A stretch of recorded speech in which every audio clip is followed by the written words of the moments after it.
Estamos começando mais um Growthcast, o podcast oficial da Growth Machine. No episódio de hoje, a gente vai ter um papo sobre como fechar vendas de alto ticket no mercado B2B com Account Based Market. Para bater esse papo com a gente, você tem uma coisa que separa empresas que vendem muito das que patinam, é o método. E hoje eu trouxe um cara que é simplesmente referência quando o assunto é escalar vendas B2B de alta complexidade com Account Based Market. Ele é CEO e fundador da Maestro ABM, já ajudou centenas de empresas a vender mais rápido, de forma mais eficiente, escreveu 4 livros sobre marketing e vendas e foi parte do primeiro time de Growth Hacking da RD Station, também conhecido como Resultados Digitais, onde ajudou a escalar de 1.000 para 12 mil clientes em tempo recorde. Se você ainda acha que vender para grandes empresas é complicado, o que gerar leads qualificados é um jogo de sorte, preste atenção nessa conversa, porque Felipe Espina vai mostrar como Account Based Market pode ser a chave para destravar o crescimento e encurtar o ciclo de venda B2B. Felipe, seja muito bem-vindo ao Growthcast. Poxa, é uma honra de estar aqui. Eu acompanho direto aqui a sua trajetória, de tudo. Cara, 10 anos atrás eu tava na RD. Eu tava olhando isso agora. Caraca. 10 anos atrás na RD Station. Resultado digital chamava na época, né? Uhum. Aquela garagem lá da RD, né, no Celta, né, onde a gente fez um hackathon num sábado em Floripa, maior sol, e você participou, falou, cara, fazer um benchmark, o que vocês estão fazendo, as gambiarras ali, estava... E o termo growth veio daquela época, se eu não me engano, né? Tava começando, né, a ser falado pelo Chaeres lá do Vale do Silício, né? E aí foi essa, né? Trabalhando no time, fazendo muito teste AB. E eu lembro que aquele dia saiu muito experimento. Eu acho que, se eu não me engano, aquele dia a gente montou o lead tracking e o progress profiling. Que você preenchia o formulário e depois, quando você entrava de novo, não precisa preencher novamente. Ele já sabia e já era o formulário inteligente, que a gente deixou mais fácil para a pessoa. Eu acho que saiu desse hackathon, se eu não me engano. Caraca, foi sensacional, cara, que esse dia eu aprendi muito, muito mesmo. Junto com a gente, Leonardo Alexandre, co-host do podcast e sócio da Growth Machine. Vambora, Léo. Bora para mais um. Olha, você está assistindo esse podcast, ele é um oferecimento do Pipedrive, um CRM feito de vendedores para vendedores. A gente tem uma parceria com o Pipe, onde você consegue criar uma conta gratuita por 14 dias e depois ter 20% de desconto no primeiro ano. Se você quer escalar vendas, ter previsibilidade, conseguir acompanhar seus indicadores e até mesmo garantir que seu time de vendas está executando da maneira correta, o Pipedrive é um CRM feito para você. Agora é o seguinte, você precisa de método, não adianta você contratar um CRM sem um processo, sem um método, sem uma metodologia. A minha dica para você aqui na Growth, a gente tem uma imersão de 3 dias, onde no primeiro dia você entende como recrutar vendedores, como treinar, como deixar eles produtivos no menor tempo possível. Segundo, como prospectar, como gerar demanda de maneira previsível e escalável. E por último, como converter essa demanda em oportunidades qualificadas e usando até mesmo inteligência artificial para otimizar todo o teu processo. Para passar 3 dias comigo, tem um link na descrição desse episódio, vai aparecer um QR Code também. Se cadastra, você vai receber um diagnóstico gratuito, um especialista do meu time vai te ajudar a entender o quão grande a sua empresa se torna quando você domina vendas. Felipe, caraca, mano, veio um filme aqui na cabeça. Veio 10 anos atrás, né? E aí, só para quem não sabe, eu estava assumindo, né, como diretor, exatamente há 10 anos atrás, estava assumindo como diretor de vendas e marketing uma empresa de tecnologia aqui em São Paulo, a RPFlex. E aí eu vendi a minha participação na empresa que eu era sócio no Rio, e tinha ali um hiato ali de uma semana para assumir. Eu contratei o Marcos, que era meu estagiário, para ser meu gerente. Falei, mano, vamos embora para RD? Ele falou, vamos embora. Cara, pegamos um Airbnb sem dinheiro, fomos de avião, pegamos um voozinho barato. Aí eu fiquei lá um dia fazendo bench, aí à noite o Gabriel virou para mim e falou assim, cara, amanhã a gente vai fazer um hackathon aqui. Você não quer participar, não? Eu falei, pô, claro. Cara, passamos o sábado inteiro, né, desenhando um montão de coisa com software, com galera de marketing, galera de programação. Saiu um zilhão de ideias incríveis, né, cara? Cara, foi muito legal aquilo, de verdade. Para mim, de bench, de ideias, a gente acelerava muito de coisas paradas. Eu acho que toda empresa devia fazer um hackathon internamente para poder acelerar sprints, né? Coisa que tá parada, feature nova. Eu acho que foi uma das coisas bem legais ali de experimentos, a gente testar. E valeu super a pena, cara. Eu acho que 10 anos atrás, pegando como eu entrei na RD, o que eu sou hoje, muita coisa se foram se construindo, né? Nessa jornada B2B. De como a gente trabalhava na aquisição de leads, como que a gente gerava essa demanda, né? Então, muita coisa hoje a gente absorve de lá, mas a gente vê como o comportamento já mudou hoje. Nem se falava hoje com IA, imagina criar e-book naquela época, né? Totalmente diferente, produzir conteúdo. Quanta coisa já mudou, né? Sensacional. O time, né? Elite, né, cara? O que a RD cresceu naquele momento ali foi absurdo, né, cara? Vocês foram de 1.000 para 12.000. Cara, como é que era essa época? Como é que era esse time de growth, cara? Que era um Dream Team, basicamente, né? A gente tinha. Você era responsável por tráfego, né? Eu cuidava de mídias pagas, né? Então tinha de SEO, uma pessoa responsável de SEO, uma pessoa responsável de e-mail, que era o Rica, que ficava com o e-mail. Depois o Rica passou mais para a área de conteúdo e cuidava mais dos materiais. Então depois social, tinha uma pessoa só de social, então tinha uma pessoa ali para liderar. E a gente unia uma vez por semana para rodar experimentos, teste. Então a gente criava uma hipótese sobre aquilo, falou, cara, tem como a gente aumentar coisas, teste simples. Se o botão é laranja ou verde, se o copo é grande ou pequeno. E a gente fazia esses experimentos, rodava por um certo período, tinha uma amostra significativa, e a gente, o que desse ganho, a gente fazia o rollout, replicava para demais as landing pages, que isso aumentava a nossa taxa de conversão absurda. Então, para mim, aquilo foi um laboratório naquela época. Eu falei, cara, que legal, a gente entendeu um modelo que se a gente fazer mais teste, a gente cresce mais rápido. Então, acho que isso foi um dos fatores. E na RD, uma das coisas mais legais, a gente permitia a errar, a testar coisa nova, ferramentinha, passava no cartão de crédito, pedia reembolso, sabe? Fazer um monte de coisa, de testar ferramentas para poder a gente olhar, né, o que estava acontecendo no mercado. Imagine se falasse assim, não, vamos usar só o RD Station para crescer. Totalmente inovadora para mim, eu achei aquilo genial. Falou, vamos abrir coisas novas, trazer isso. Eu acho que isso foi uma parte de inovação dentro da empresa que cada um falou, não, eu quero testar essa ferramenta, vou fazer isso. E eu acho que no meio disso tudo teve alguns aprendizados, né, do que deu certo, que não deu errado, e a gente foi crescendo, né? Então acho que foi um caminho. E, cara, e como é que você chegou na Maestro? De onde que veio essa ideia? Conta um pouco dessa tua trajetória da RD. Que momento você entendeu ali que você ia criar uma ferramenta de ABM? Boa. Acho que não era nem meu sonho criar uma ferramenta de ABM. Era um sonho ter uma ferramenta, mas ser o founder, né? Assim, acho que caiu meio orgânico. Vamos lá.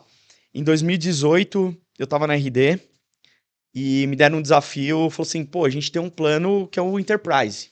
A RD tinha um plano Basic, o Pro e o Enterprise.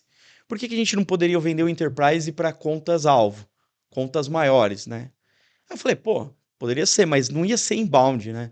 Não vejo o conselho da Renner baixar material, pegar uma Vivo, baixar material. E ali eu conheci um termo chamado Account Based Market, né, que é o marketing baseado em contas. E a RD tinha uma casa no Vale, uma casa no Vale do Silício, que os funcionários faziam benchmark. Eu falei, vou pegar umas férias, vou lá, estudo. Aí eu fiz uma certificação de ABM lá, vi qual que era o cenário, tudo, fui falando.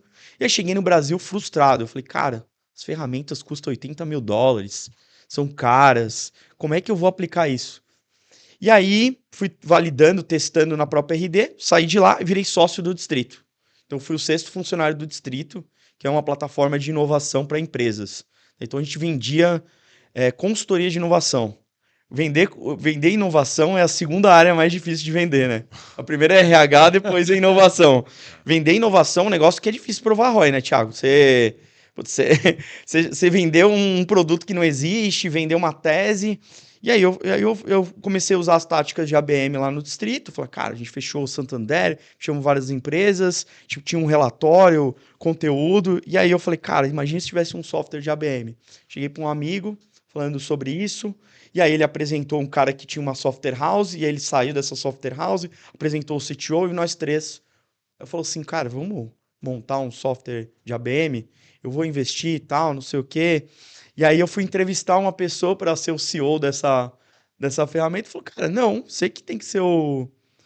Não tinha nenhum nome, maestro ainda. Não, falou assim, você que tem que tocar isso aí, cara.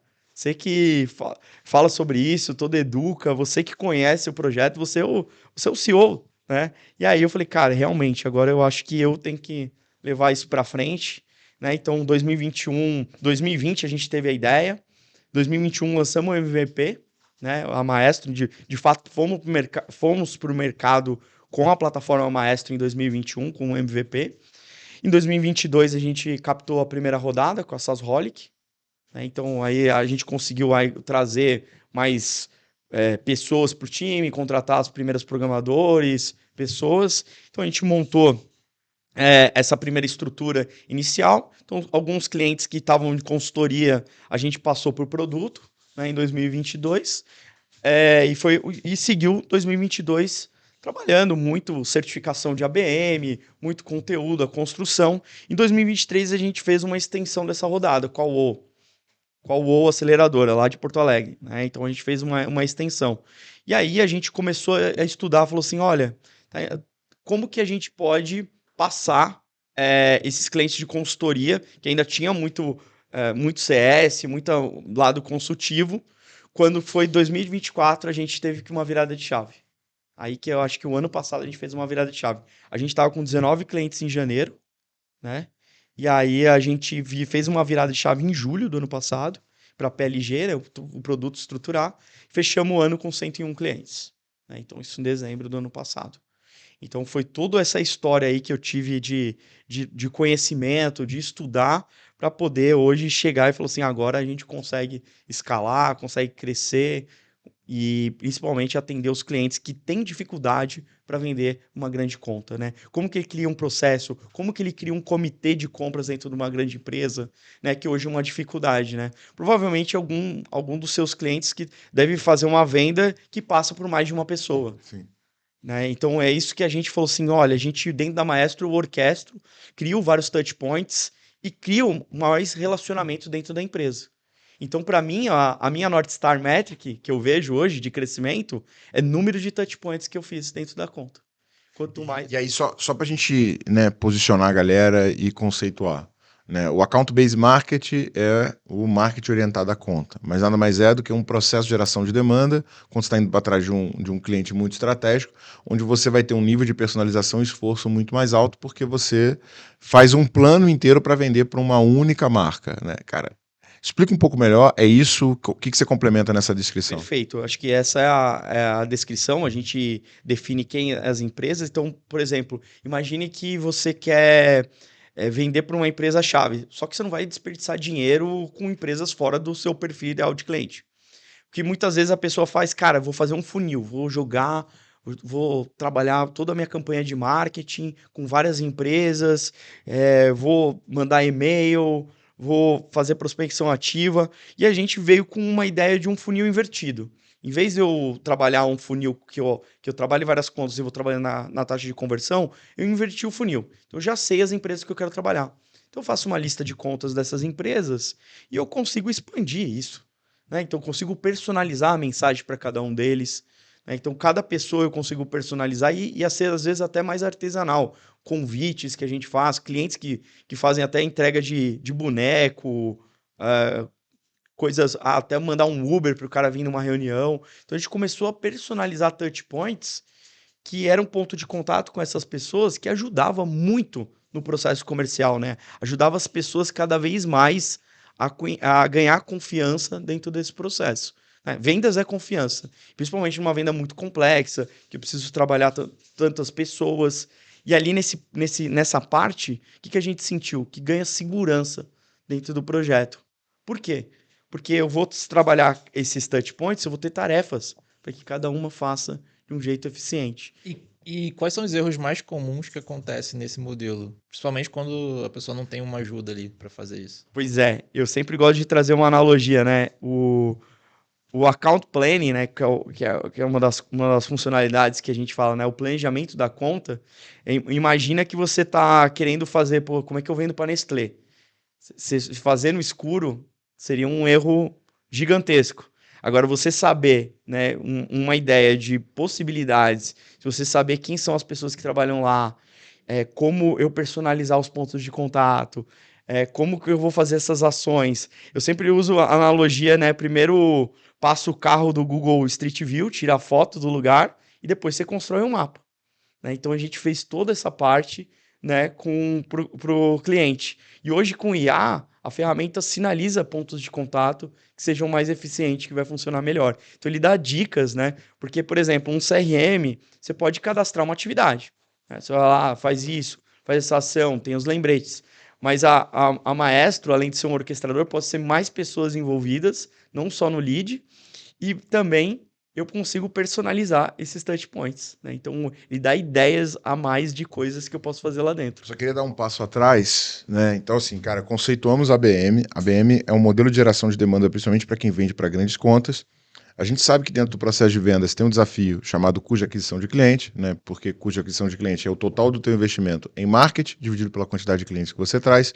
E tem um negócio chamado LTV, que é a capacidade de um cliente entregar valor dentro da sua companhia. Então, o LTV, LT de lifetime, ou tempo de vida, e valor de valor. Quantos meses o cliente fica, quanto que ele paga por mês e quanto que dá o montante total. Eu preciso ter uma equação entre CAC sobre LTV sobre CAC, que eu preciso ter, pelo menos para quem quer ter um negócio de alto crescimento, para cada R$1 investido, R$7 de receita, para quem quer um negócio mais tradicional, para cada R$1 investido, R$3 de receita. Como é que funciona a tomada de decisão entre ter o ABM como canal e não o outbound, ou o inbound, ou a mídia paga, ou feiras, ou eventos? Legal, eu acho que é uma pergunta bem chave, porque às vezes a pessoa tem um ciclo de vendas longo, né? Então ela precisa ter vários tomadores de decisão. E assim, não, deu vontade de fazer ABM. Não, não é assim, cara. Não é assim. Não é assim. Eu vou chegar. Eu tenho um ticket barato. Né, R$150. R$150 e quero fazer ABM. Né? Pode até fazer, mas eu acho que é muito esforço para e tecnologia para uma conta, né? Que eu acho que deveria ter um ciclo de vendas menor. Então, acho que para quem vende para Tier 1, né? Não sei nem como traduzir isso, para contas maiores, né? A gente usa nessa nomenclatura porque são as contas chaves para a empresa. Então, vamos supor que, pô, sei lá, eu vou vender para Nestlé, como eu dei exemplo, uma Natura, uma empresa... Indo no Sales Navigator, empresas com mais de 10 mil funcionários. Empresa com mais de 10 mil funcionários, ele vai ter que passar por um comitê de compras, vai fazer bid às vezes, precisa dividir centro de custo com outras áreas. Então, o ABM ajuda a você montar todos esses pontos de contato e centralizar quem faz o quê. Né? E uma das coisas que eu gosto do ABM é que ele junta marketing e vendas na mesma squad.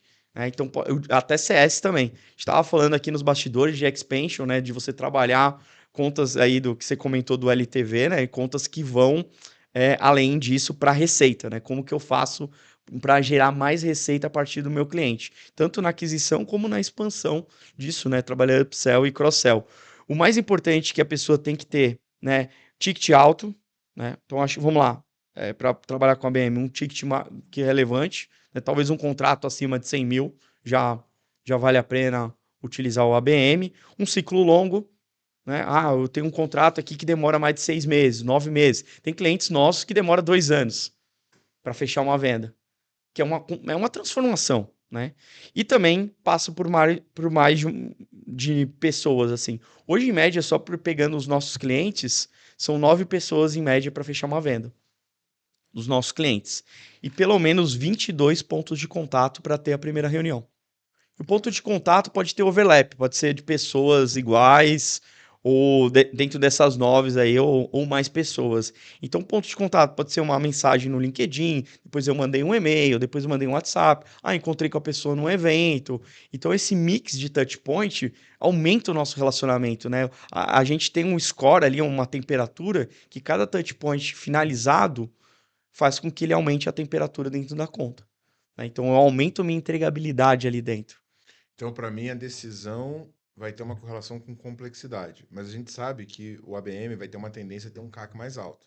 Dependendo do nível de personalização e das ações que você tem intermediárias, você vai precisar de um alto investimento. Eu me lembro conversando uma vez com o Luiz Piovisan, que foi CMO da Sensidia. Sim. Né? Depois ele foi da Nuvem Shop. Depois da Nuvem Shop, mas ele criou um puta case de JBM.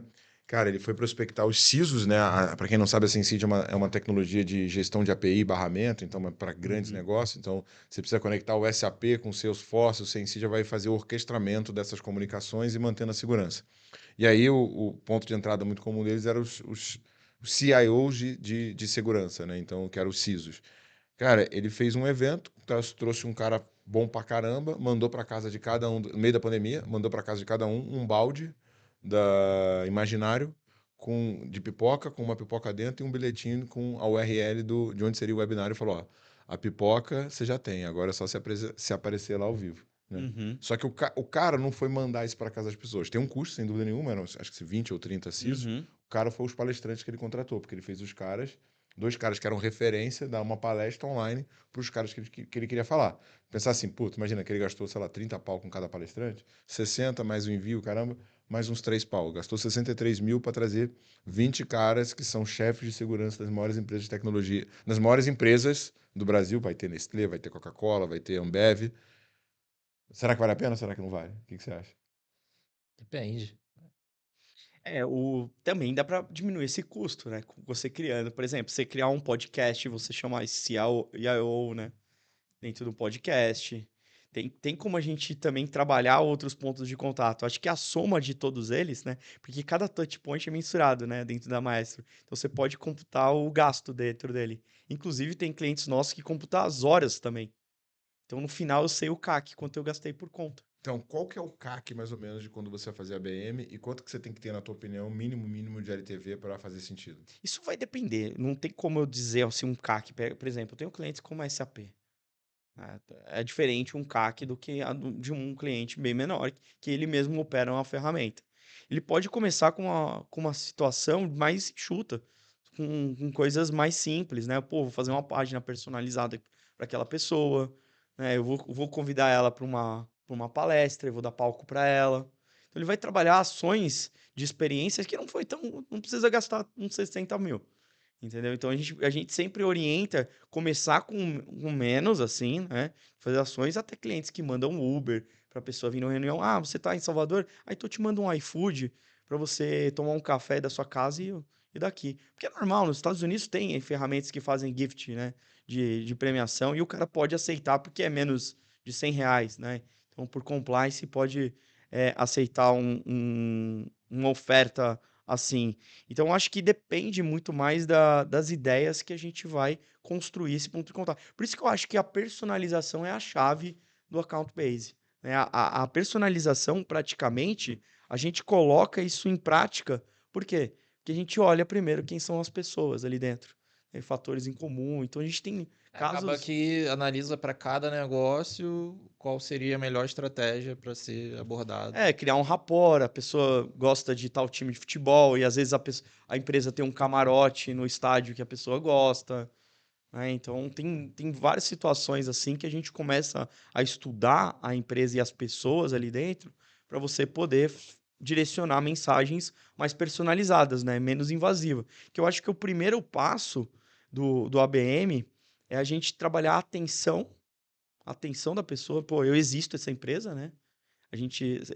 Eu existo, né, que é uma fase de awareness, para virar uma MQA, né, que é um Market Qualified Account. É uma conta qualificada pelo marketing. O que seria isso? Eu sei que eu existo, mas ela já teve algumas interações aqui, que eu já posso subir ela para fazer algumas abordagens. Então, acho que o lance da jornada do ABM é ajudar a comprar ao invés de vender. Né? Então eu vou trabalhando a jornada de educação, relacionamento, vou criando em minha entregabilidade. É como se a Growth Machine estivesse vendendo para uma Vivo, uma Natura. Você está entregando valor. Pô, olha isso aqui que legal que o Thiago mencionou num case dentro dele. Ó, o Thiago mandou um livro dele. Então você vai trabalhando touch points que você vai ficando tão irresistível ali que a pessoa não tem como falar não. Né? Então você vai encantando a pessoa, né? De pontos de contato. Ela vai falando, cara, que legal, essa empresa está preocupada com a gente, está entregando valor. De repente, o que eu vejo dos clientes fazer, né? Sempre perguntam para mim qual o melhor touch point, né, de ABM. Sempre me perguntam essa. É recorrente. Nossa, tem um ponto de contato que é matador. Eu falo assim: olha, não existe o melhor ponto de contato, mas quando o cliente se vê dentro da sua empresa, é a melhor forma de mostrar isso. Dentro do seu software, né? Ninguém compra um apartamento sem lá ver, né? Então, quanto mais ele dentro do seu produto, do seu serviço, eu vendo mentoria. Dentro da sua mentoria, ele ter essa degustação vai ficar mais fácil e tangível para ele. Como outro caso que também da RD que foi muito bom, que é ver casos de outros clientes, né? Então, casos de outros clientes parecidos. Né? Então, acho que um grande exemplo que eu tenho hoje de IBM é quando o cliente vê um concorrente dele fazendo, né, ou da área financeira já trabalhando, por exemplo, tem um cliente da área financeira. E ele fala assim, ó, que legal, ó o que ele tá fazendo, ó os resultados. Então ele já, para ele, já entendi, é do meu setor, por que que eu não tô fazendo ainda? Então gera muito mais curiosidade e alavanca pro meu negócio, porque eu já fiz um caso de uso. Sensacional. Beleza. Entendemos o conceito do ABM. Agora, quais são os primeiros passos, né, que eu executo para começar a implementar a metodologia dentro da minha empresa? Perfeito. O primeiro passo é saber para quem que você quer vender, né? Então, a lista de, por exemplo, as empresas que está dentro do seu perfil ideal de cliente. A gente chama isso do ICP, eu não vou ficar falando só sopa de letrinha, mas seriam as empresas. Pô, legal, identifiquei que a empresa tem mais de Então, 10 cara, mil. mas aí eu sinto que tem um conflito no conceito, porque quando a gente fala de outbound, pô, faz muito sentido definir ICP, né? Porque eu vou lá, puta, cara, eu quero empresas do segmento da indústria com mais de 1.000 funcionários, que esteja no regime tributário, lucro real, na região geográfica tal. Quando a gente fala de ABM, dependendo da segmentação que eu fizer, cara, vai ter 50 empresas, vai ter 100 empresas. Então, tipo, não sei, Menos ainda. na minha cabeça, quando a gente fala de account base, eu vou ter uma shortlist do Tier 1, Tier 2, do Tier 3 e acabou. E eu tenho que cuidar aquilo ali com muito esmero e carinho, porque se eu perder um, eu perdi 20% da possibilidade de venda da empresa. Não é isso ou não? É isso, é isso. A gente geralmente começa um projeto de ABM selecionando 5 empresas. Aí você vai falar, pô, mas Um SDR vai cuidar de 5 empresas. um SDR vai cuidar. Às vezes o máximo que a gente já viu é 20 por pessoa, por AE, né? E quanto tempo ele vai tratar? Trimestre. Caraca, olha isso. Ou seja, o CAC é 20 muito alto, cara. Tem que ser muito alto, né? A conta tem que fechar a conta. O Mas aí, ticket de venda vai ter que ser muito bom. muito bom. Mas o mais importante disso, beleza? 20 contas ali. Definir. Vamos começar por 5. Ele vai colocar tanto para expansion, para new logos, contas novas, contas que já estão na base. Você usa ABM também para expansion. Expansion também. Legal. Bastante. Já entram clientes Isso eu hoje. nunca tinha pensado. Olha que interessante, galera, vocês que estão ouvindo. Eu posso pegar uma conta estratégica, por exemplo, eu estou na Tivit hoje. Né? Eu Que é atendo seu a Tivit. cliente, Só isso. que eu Legal. atendo a área de cloud. Eu sei que lá tem a área de Exato. cybersecurity, tem a área de helpdesk. Então, assim, eu poderia pegar o maestro e começar a mapear as demais áreas para poder fazer mais E vendas. é o expansion, exatamente. E você cresce com a própria base, mostrando esse próprio case para outras áreas. Olha, essa pessoa tal. Então dá para criar vários touch points assim. E hoje, o legal é que você está comentando isso pro pessoal, tá aparecendo os clientes falando assim, ó, quero trabalhar o ABM só para expansion. Não, Nos Estados Unidos, cara, é muito comum o pessoal colocar SDR para pós-venda, né? Porque assim, eu tenho um gerente de conta, né? Um Key Account, e eu tenho aqui as contas. Cara, se o Key Account for ter que entrar em contato com todo mundo para poder fazer visita, o caramba, ele vai ser pouco produtivo. E o ideal do Key Account, né? Cara, qual que é o livro que fala? Acho que é o livro do Lincoln Murphy, que fala que a tua meta como Key Account é ganhar o crachá de fornecedor, né? Então, não, foi o. Como é que é o nome? O Abby, aquele maluco que era da. que palestrou Tony Abbey, não era? Tony Abbey? agora Que era da da Zenefit, eu que acho era que o foi o... VP de Service. Acho que eu lembro dele, sim. Ele É. palestrou na RD, não palestrou? Tony Abbey, alguma coisa, John Abbey, alguma coisa, palestrou.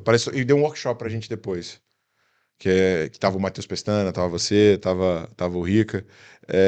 E ele fala que porra, a tua meta é você ir tanto num cliente que o cara te dá o crachá de fornecedor, entendeu? Então você tem. Você faz parte da equipe, É, dessa forma. Mas eu acho que, assim, essa vertente, assim, de você escolher poucas contas no começo, porque o ABM não vai ser o funil. Com isso aqui, você imagina, Thiago, você consegue depois formar um playbook replicável na operação. Ah, entendi, isso aqui, time, vamos criar esses touch points, isso aqui a gente já tem nosso posicionamento, já tem uma nossa proposta de valor, já temos pessoas que já vai fazer, endereçar isso aqui. Então vai ficar mais claro como que é a estrutura dentro da empresa. Então, beleza, eu defini a empresa, certo? Sabe qual que é o próximo passo? A lista de pessoas que trabalham lá, que é o dossiê de contas. Ah, para quem que eu vendo? Vendo para RH? Eu vendo para passa por TI? Ah, não, eu tenho uma integração. Tem que passar por compliance? Ah, eu passo por marketing? Passo por vendas? No caso da Growth Machine, quem são os stakeholders que passam? Lá na Activity, por exemplo. Passa. Tipo assim, eu vou ter que passar por jurídico e compras, né? Mas quem compra a gente é o CMO, normalmente. CMO, legal. Então passa por o CMO, que é o Mitre, né? Passa pelo Mitre, aí passa por outras pessoas, outras áreas. Ah, vai dividir o centro de custo com a diretoria de vendas, né? Então vamos supor que a gente mapeia mais pessoas. E o que é mais legal? as pessoas esquecem dos cargos de influência. Então, a gente está criando uma nomenclatura dentro da Maestro, que são os buyer commitments. O que é isso na tradução em português? Função de compra. Então, na função de compra tem os decisores, influenciadores, área de quem vai comprar, usuário final, porque quem assina o contrato, às vezes de software, não é a pessoa que usa, o usuário. E o usuário, será que aí o diretor vai falar, será que meu time está apto a usar essa solução? E até mesmo o stopper, que é aquela pessoa que trava o processo interno. Então, criando essa nomenclatura, eu tenho uma mensagem diferente para cada um deles, que é diferente do outbound. Então, a gente vai personalizar para cada um. Beleza, eu já sei quem são esses stakeholders.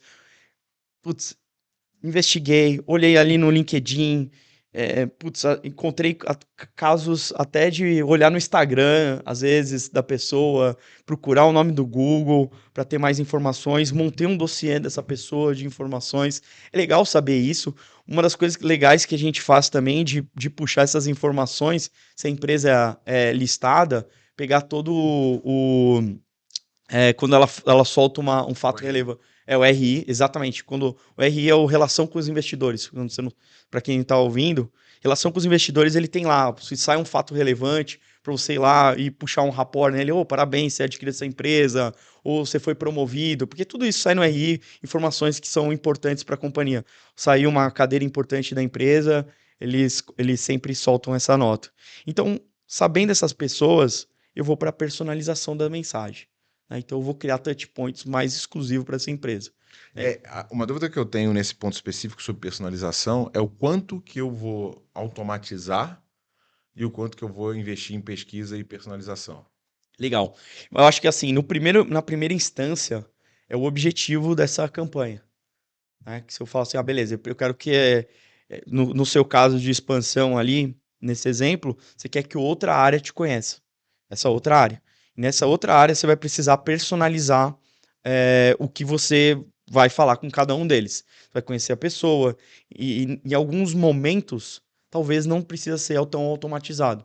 Talvez um e-mail automatizado, uma mensagem ali no LinkedIn pode ser automatizada, mas chamar ele para um evento seu de participação, e aqui passa só um sábado aqui para você conhecer, e aí isso aqui entrega um valor e ele vai levar para o time.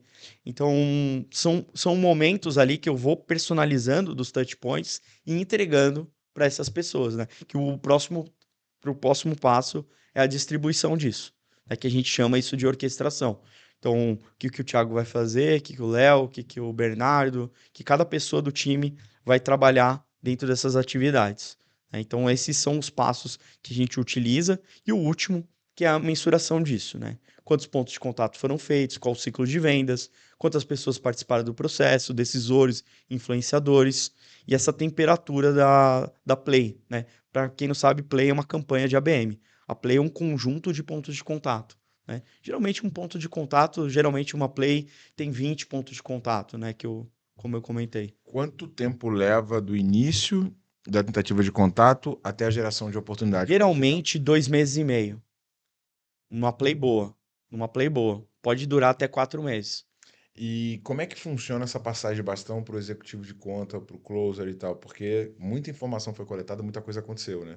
Se esse cara cair de paraquedas, ele pode botar tudo a perder, certo? Exato. Geralmente, quem começa... o bom da ABM é que são muitas pessoas falando com a empresa. Então pode ser tanto você, outras pessoas do time, e essas pessoas são cargos diferentes, certo? Não tem problema de ali, eu não estou fazendo bypass, eu não estou atravessando. O que eu estou fazendo é entregando valor para cada uma delas. E isso, entregando valor, vou ganhando confiança, o time vai conhecendo. Legal, não é só o Thiago Growth Machine, tem mais pessoas aqui. Olha que legal que o pessoal está me entregando de valor. Então, isso faz com que a gente vai ganhando informações na plataforma, que ela vai dando um score, e vou ganhando pontuações. Só que, legal, está envolvendo mais. Então, eu consigo marketing com marketing, CS com CS, vendas com vendas, C-level com C-level. Isso vai ganhando conversas melhores. Né? Não só o SDR tentando vender para C-level, né? Então isso vai trazendo melhores conversas dentro do ABM. Então o que eu vejo o papel, por isso que o nome é Maestro, né? O nome da minha empresa, porque o maestro ele não toca nenhum instrumento, mas ele endereça que cada músico toque partitura. A partitura pode ser o playbook, o script de vendas. Então, cada um vai fazer uma ação dentro da conta que vai ganhar uma profundidade e terminar esse concerto. Então, essa harmonia que precisa ter um concerto, a gente precisa que cada um toque o instrumento da forma certa. Né? O cara vai tocar o violino, o piano, e para isso funcionar dentro de uma grande conta, é preciso que essas pessoas saibam o que fazer. Né? Então, por isso que a gente fazer esse treino, montar todo esse processo, vale muito a pena quando a gente está trabalhando mais pessoas envolvidas e mais pontos de contato. Cara, uma coisa que eu falo muito dentro da imersão é trazer o perfil certo. Teve uma época, quando começou o processo de prospecção de outbound no Brasil, que tinha uma galera que defendia que você podia pegar um assistente administrativo e botar ele para prospectar. Né? Aí eu botava o assistente administrativo para ligar para o CIO da Heineken. O CIO fazia 2 perguntas sobre firewall, o cara fazia que nem o Chaves quando tava com medo, né? Tinha que jogar água para ele voltar a se envolver. Né? E aí e automaticamente o CIO pensava assim, pô, todo mundo nessa empresa não sabe nada. Que o cara pegava a autoridade da empresa e jogava no ralo, muitas pessoas tentaram e não funcionaram e tal. Cara, eu já ouvi que os salários dos BDRs de ABM são comparáveis aos salários dos closers. Mas assim, cara, qual que é o perfil certo? O mesmo SDR que vai fazer prospecção de novos clientes vai fazer expansão, ou é o executivo que faz expansão? E também me dá um pouco do Legal, custo dos investimentos. legal. Acho que eu posso trazer um case de um cliente nosso, que é o iFood. O iFood Benefício, para quem não sabe, é o concorrente de Vale Alimentação lá tem diversos no mercado, né? Como que o iFood distribui isso, né? Então vamos lá. Tem um Sales Pod para cada tier de cliente, né? Para cada tamanho de empresa. E vamos lá, o Tier 3, que seria o inbound, né? Chega contas ali com 2 funcionários, 3 funcionários, então já cai no inbound e é um tipo de vendedor. É uma skill diferente. Uma skill de Tier 2, que é outbound prospecção ativa, ele é uma visão de o cara tá atento à lista, a fazer essa prospecção, a trabalhar todos esses detalhes. Agora, quando ele está em Tier 1, trabalhando contas estratégicas, vamos vender para o Banco do Brasil. Né? Vamos vender o iFood benefício para o Banco do Brasil. É uma venda mais complexa, concorda? Vai demorar um pouco mais, talvez tenha que demorar mais tempo. E ali, nesse caso, o que a gente recomenda, né? Que são skills diferentes de todos esses tiers, né? Um cara que está pegando do inbound, atendimento, é diferente de um vendedor que cuida de uma conta enterprise. Então, nesse valor de custo, o que eu vejo? São mais pessoas que têm uma senioridade maior. Né? Um cara que vai fazer um atendimento muito mais personalizado, relacionamento com a carteira. Né? Então, acaba tendo, assim, uma visão de mercado muito maior, né? De experiências, né? Então, é isso que eu enxergo hoje de uma estrutura, né? Então, ele não vai ter só uma visão ABM, vai ter uma visão também trabalhando com outbound, inbound, canais, referral, vai trabalhar tudo isso aqui, mas com cada um com uma estrutura de sales pod. Né? Então, eu vejo que esse tipo de senioridade e skills que essa pessoa tem que ter é muito mais, cara, tô trabalhando numa grande conta, eu preciso de relacionamento, eu preciso de melhor personalização, não é mandar mais e-mails que eu vou vender mais para uma grande conta, né? Então, por exemplo, tem clientes nossos que por compliance não pode receber e-mails de Gmail, essas coisas, né? Então você tem que trabalhar ou receber e-mails de volume. Então, como é que eu enxergo o ABM para essas grandes contas, ou a pessoa? É uma pessoa que vai atrás da conta, montou o dossiê, cara, quero vender para o Itaú. O Itaú patrocina o XSW, tem o Cubo aqui, tem o Web Summit que ele patrocina. Ele vai encontrar maneiras de criar pontos de contato com essas pessoas e conexões para cadastrar ali, e ali ele vai aumentando a temperatura dentro dessas experiências da conta. Né? Que eu acho que o diferencial hoje é essa personalização que é ligada com a experiência.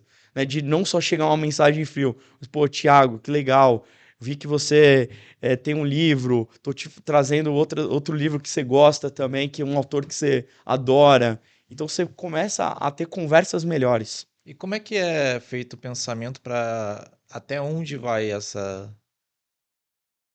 esse investimento para fazer fechar essa conta e quando que eu, tipo, cara, não tá indo para frente, melhor eu parar. Legal. Acho que a última pergunta é quando realmente eu esgotei todos os touch points, ou, por exemplo, tem empresa que fechou, falou assim, olha, fechei meu orçamento de 2025, é só 2026. Então já chegou casos que ele já estava tocando ali, falou, olha, não consigo, para só para o ano que vem. Então, ou ele esgotou as possibilidades dentro da empresa, não teve fit, não encontrou. Então, eu gosto de uma frase do Pagoto que ele fala que vendas complexas não é o que nem como, é quando. Porque se você continuar entregando valor, você conquista essa conta. Né? E faz muito sentido o Maestro trabalha hoje, né? De conquista. Né? Talvez não seja o lead time ou o tempo certo da conta, mas se a gente continuar entregando valor, isso vai aumentando a nossa entregabilidade. E o investimento que você perguntou, né? Pô, se você tem uma conta que é difícil de vender, você vende B2B, tá tentando outbound, tá tentando inbound, e você trabalhar um pouco na personalização dentro de cada ponto de contato, de entregar experiências. Pô, imagina que você já tem eventos aqui presenciais. O que eu poderia de trazer de experiência para alguma dessas pessoas que poderiam estar aqui e me encontrar, né, pessoalmente? Então, acho que esse investimento acaba valendo a pena no final das contas, né? Acaba entrando no CAC, né? Então, um dos exemplos hoje da Maestro que eu uso, eu tenho uma certificação em Account Base, Uhum. né? E esse é o meu maior drive de crescimento, né? De geração de clientes. É porque ele faz a certificação, é como você tira a carta e depois você tem o carro. Né? Então tem o software depois. Eu aprendi, legal, entendi que bacana essa estrutura. Agora, como que eu utilizo, né, tudo isso, né, na prática? Então, acho que são esses caminhos. E hoje você auxilia também os seus clientes nessa construção ou só tem a parte de software? Hoje, a maioria dos clientes é a parte de software. A gente tem a implementação, a gente tem a auxílio, né? A gente faz as certificações, toda essa parte de educação, os clientes já ganham isso, né? A gente tem uma área de educação muito forte. Ah, já tem um material montado ali para ele conseguir Já tem uma área de educação bem avançar. forte, playbooks, de tudo. A gente tem encontro de clientes. É Já venda. tem uma meta, hein? Ainda não, mas foi Meta ainda não, mas tá no tá caminho. vendendo, tá vendendo. E continua, né? A gente continua fazendo essa educação do cliente dentro da jornada, né? Porque é super importante para nós, né? Ensinar, ver outros clientes fazendo, né? O que os clientes estão fazendo, encontro com os clientes. Então isso é bem legal para nós. Cara, assim, aí beleza. Implementei o ABM, cheguei todo o processo, comecei a gerar demanda. Cara, quais são os principais pontos de atenção para uma operação dessa funcionar e onde que a maior parte dos empresários erra, né? Quais são os grandes erros que acontecem nessa implementação? Cara, o erro é a pessoa não ser resiliente hoje. Eu vejo do ABM é que assim, você vai ver 6 meses, 4 meses aí para trabalhar a Play, né? A pessoa desfoca, né? Para de fazer, não consegue engajar o time. Então, hoje, a questão de ser resiliente aos pontos de contato é super importante. A ser obcecado pelo processo. Acho que isso é muito. Muita gente se perde no meio do caminho. Cria 2 pontos de contato, depois não continua. Né? Então, hoje a gente vê que é 22 para ter, em média, uma reunião e não chega nem nos 22. Né? Então, isso para nós é uma falha. Ou até mesmo ele não saber para quem que ele quer vender. Né? Então, não saber escolher as empresas logo de largado, que pode ser um erro muito. Escolhi uma empresa porque ele gostava e não fazia sentido para a empresa dele.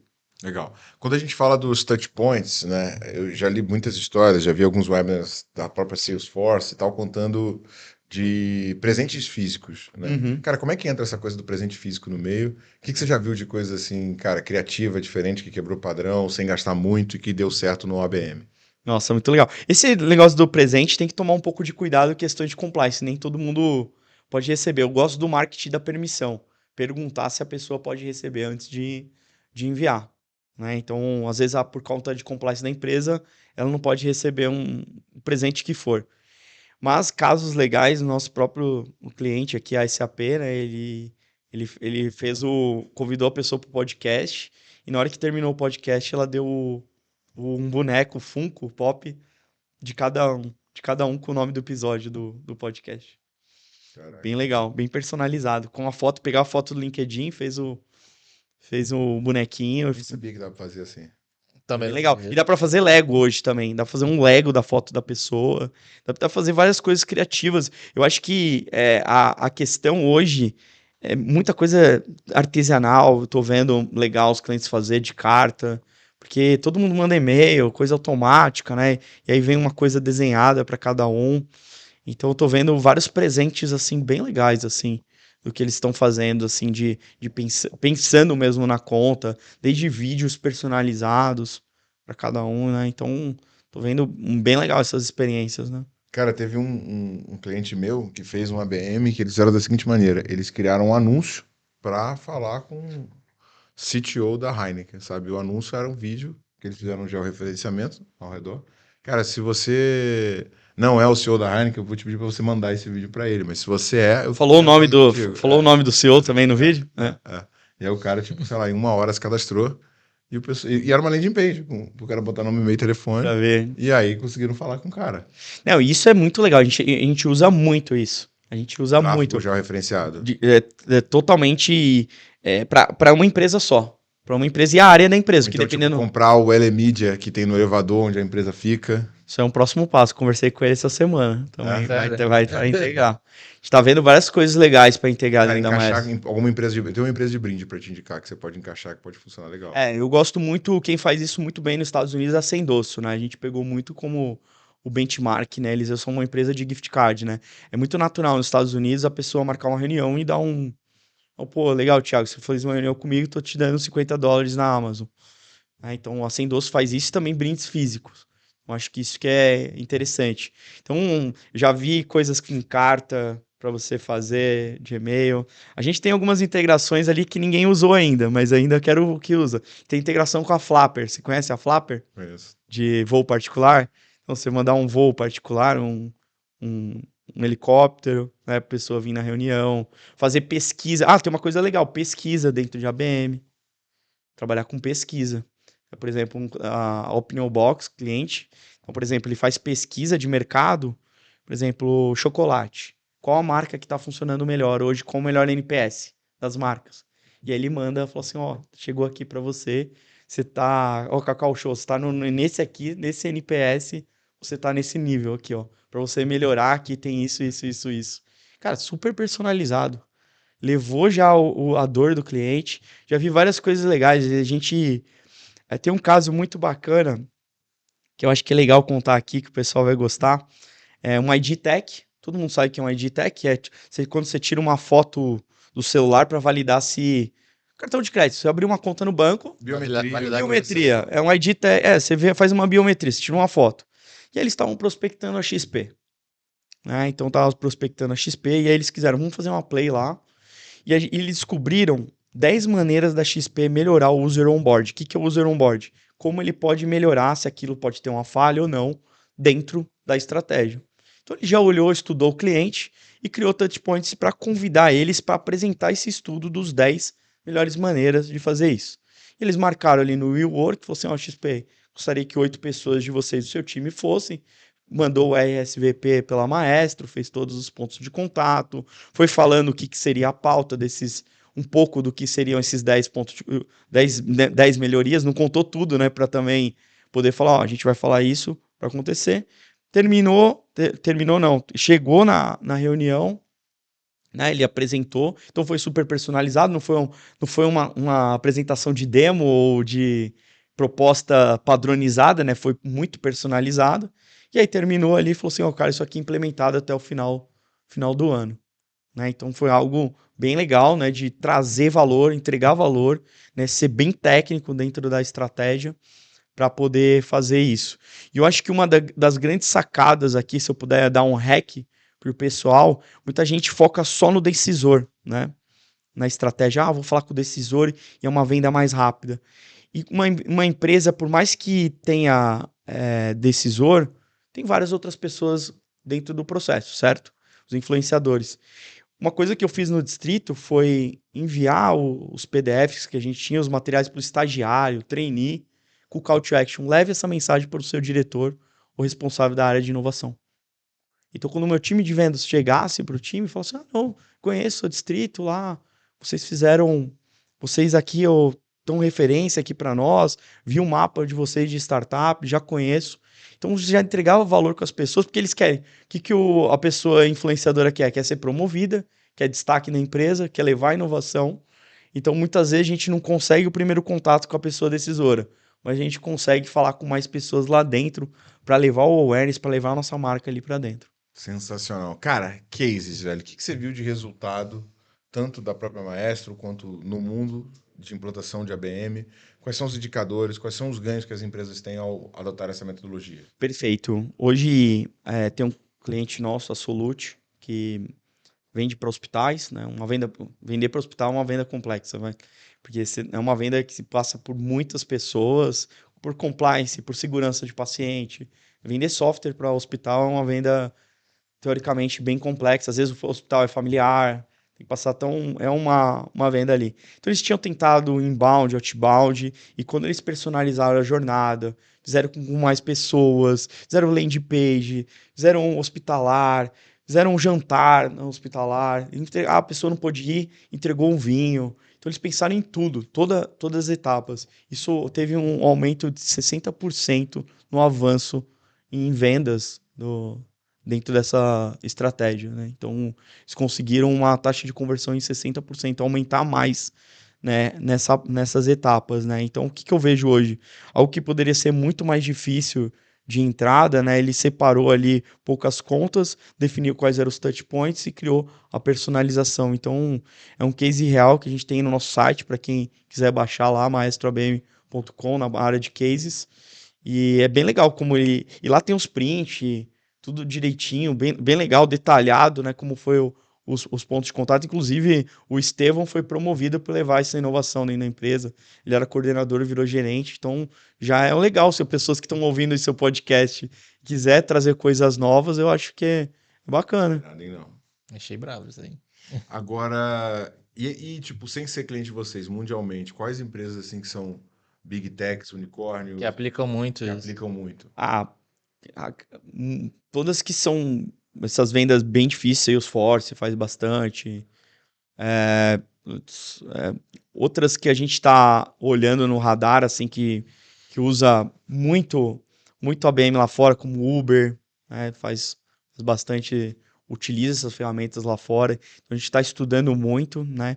Até eu quero ver os próximos cases agora com IA e ABM, que já estão fazendo bastante, né, nisso, com Data Intent. Isso aí encaixa na próxima pergunta, né? O que é as tendências de ABM aí para esses próximos anos que você enxerga?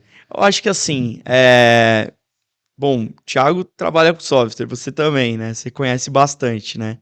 Hoje, qual que é o problema geral? Preencher o software, né? Sei lá, preencher qualquer detalhe. Ou até mesmo você entrar no produto para fazer uma ação. Agora, imagina se a própria ferramenta avisasse você pelo WhatsApp que você tem que fazer essa ação hoje, que vai aumentar a sua venda. Então, acho que ela ser muito mais preditiva do que a gente ir lá analisar, vou fazer.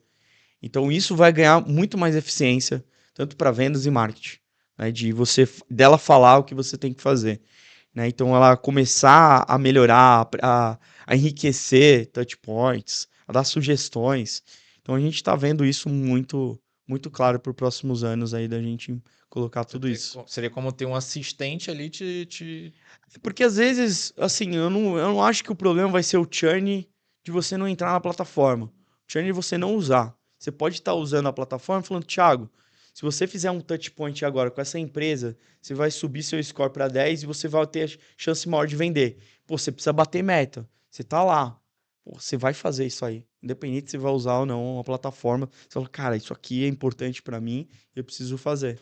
Então, acho que esse senso de você ter previsibilidade e ela te dá o auxílio de fazer isso, vai ser uma outra mudança de comportamento, né? Todo mundo fala até que CRM no futuro vai ser mais um assistente. Você não vai ficar preenchendo toda essa parte. Você vai perguntar, beleza, qual que é a minha agenda hoje? O que que eu tenho que falar? Faz isso, faz aquilo. Então vai ser muito mais ligado nesse tipo de tarefa. Bacana. Cara, se você fosse dar uma dica para quem está analisando fazer a BM, começar um projeto, cara, qual que é o principal ponto de atenção que a pessoa tem que olhar com cuidado para não dar mole, para não deixar dinheiro na mesa? Olha, acho que o principal, assim, é que muita gente começa a estratégia e não. Antes da gente contratar a gente e acaba contratando e não faz esse detalhe, é olhar quem que vai tocar a operação hoje, né? Então, assim como tinha o Growth Master na RD, né? A pessoa que olhava para os experimentos, um Product Owner ou um Sales Ops, né? Que é a pessoa que olha para o Key CRM. user. Tem um dono. Tem o dono, a dona, a pessoa que vai tocar o negócio. Porque senão fica aquilo, deixa que eu faço, é outra área. Então ali já começou Morre. errado, morre. E reuniões que tem muita gente, o que acontece? Não tem dono. Fica aquela reunião, um monte de gente na tela ali, você vê, nossa, você abre qualquer ferramenta de reunião, um monte de gente na tela, quem vai fazer o quê? Não é produtivo, acaba não fazendo. Quando você centraliza uma pessoa e ela começa a endereçar o que tem que fazer cada um, vai fluir e vai funcionar. Cara, assim, eu concordo de ter o dono, mas eu acho que teve uma coisa que você falou sobre a pessoa não ter uma expectativa correta, né? Acho que tem. Também sabendo quem vender Isso que você crucial. falou é fundamental, mas tem duas coisas que eu vejo muita gente desistindo de ter um setor comercial que funciona. Seja fazendo ABM, seja fazendo outbound, seja fazendo inbound, seja fazendo growth. Tudo que você vai fazer, tudo que você conquistou na vida leva tempo. Você não conseguiu nada relevante da noite pro dia. Exato. Eu quero o REC mirabolante, o plugin, a ferramenta. Esquece, mano. Isso é tudo para tirar dinheiro do teu bolso e te manter preso nessa mesma condição que você tá agora. Quando você vai fazer alguma coisa, entre ficar na dúvida de tentar um pouquinho, né? Aí o cara vai, não, vou fazer aqui. Aí bota um SDR. Aí se dedica quase nada. E aí delega pro estagiário fazer as copies, fazer os e-mails e tal. Irmão, se for para fazer meia boca, nem tenta. Se for para brincar, para descer para jogar bola, brincando, meu irmão, é final. Ou você dá o teu sangue, ou você dá tudo que você tem, ou você vai ficar no meio do caminho. Então, assim, primeira coisa se vai errar, erra com tudo. Coloca energia, faz só isso. Não coloca um SDR, coloca no mínimo 2. Se você quer ter 2, você vai ter que ter 3, tá? Se você quer ter 1, bote 2. E entenda, tudo de relevante que você constrói leva tempo para ser construído e exige resiliência, perseverança, insistência. A primeira vez vai ser ruim, a segunda vez vai ser ruim, a 90ª vez vai ser mais ou menos e a 100ª você começa a aprender. Então, tudo que você construiu de valor levou tempo. E não desiste antes de tentar pelo tempo necessário. Total. Isso faz todo sentido na estratégia de IBM. Uma estratégia que não vai ser. Quando eu falo com o cliente, eu quero testar a IBM, quero ficar 2 semanas, quero ficar um mês. Eu falo, cara. Nem tenta. Eu falo assim, não vai ser bom para mim nem para você. Ou você tem um compromisso comigo de 1 ano, ou você não tô aqui para testar. A gente vai construir uma estratégia juntos, a gente vai construir os touch points, você vai aprender a desenvolver o processo interno, você vai criar os rituais, você vai saber para quem que vai fazer cada tipo de ação.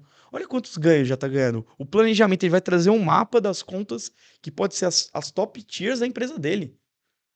Só isso aí, só ele já ter um mapa da empresa, cara, leva tempo para passar todo o percurso. Não vai ser da noite pro dia, mas ele tem um mapa, ele tem ali quem vai fazer o quê. E aí é construção, é rotina. Eu sei que esse episódio fez diferença para você, então já deixa sua curtida. Tá ouvindo pelo Spotify, marca em seguir, dá 5 estrelas. Tá ouvindo pelo YouTube, marca no sininho para ser notificado. Toda vez que a gente lançar um vídeo novo, você vai receber direto na sua DM, direto uma notificação no teu navegador. Tira um print desse episódio, vai lá nos teus stories, joga, marca Fspina. @fspina, Leonardo.alexandre.si. @Thiago Reis com TH e @Growth Machine BR. Todo mundo que marcar esses 4 Instagrams vai receber um presente direto na DM. Pra conta. Olha aí, hein?